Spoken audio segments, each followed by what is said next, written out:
আজ বলেই ফেলো কার কার এটা পছন্দের কাতলা মাছের তেল। তেলের সাথে যদিও একটু ডিমও ছিল।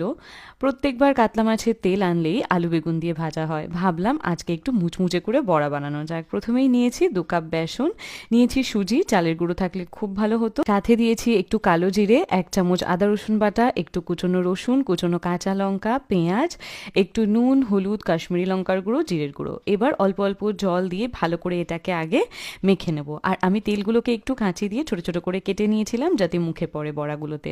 এবার আর কি শুধু ভাজার অপেক্ষা। কাতলা মাছের তেল খেতে যারা যারা ভালোবাসো জানিও আলু বেগুন দিয়ে ভাজা বেশি ভালো লাগে নাকি তেলের বড়া খেতে বেশি ভালো লাগে। আমি একটা একটা করে দিয়ে সুন্দর করে লাল লাল করে ভেজেছি, একটু মিডিয়াম ফ্লেমে। অনেকটা টাইম ধরে ভাজবে, তাহলে ভেতরটাও কাঁচা থাকবে না। ভাজতে ভাজতে কিন্তু 2-4টে পেটে চলে যাবে অনায়াসে। আর এই বড়াটা দিয়ে গরম ভাত মেখে খেতে কিন্তু আমার দারুণ লাগে। তাহলে আজকের রেসিপিটা কার কার ভালো লাগলো অবশ্যই কমেন্টে জানিও।